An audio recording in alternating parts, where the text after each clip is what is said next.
I guess it's an interesting journey on how I became a marriage and family therapist after being a firefighter for so many years. I never really had plans of, my initial plan was to have a second career once I retired from the fire department. I did not want the people I was working with, the firefighters, to know about my interest in working with emotions and families, and I thought I'd keep it secret from them until I came in firehouse day and they spray painted my locker with flowers and roses and nicknamed me Cupid because they found out I was going back to school to study psychology. So they thought that was quite funny. I didn't think it was so funny, but my plan was, all right, still once I retire, I can do this stuff on my own. And then 9/11 happened, where the New York City Fire Department lost 343 firefighters, which to date is the single largest loss of emergency personnel at one moment in the history of the world.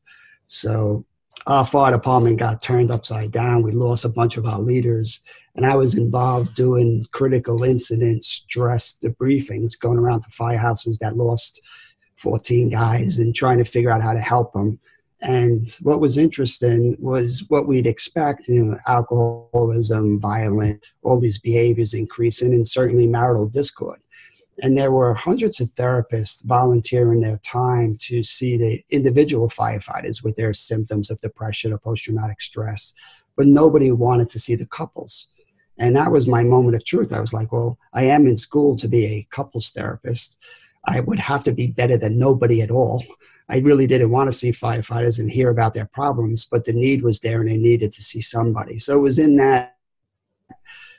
that's that I reluctantly raised my hand and said, all right, I'd be willing to see some of these couples. And immediately on my days off, I was seeing 8 to 10 couples. And they were screaming and yelling at each other, and I didn't know what I was doing. And that's when I reached out to Sue Johnson, who I remembered in my graduate program, for some help, some tapes or some books.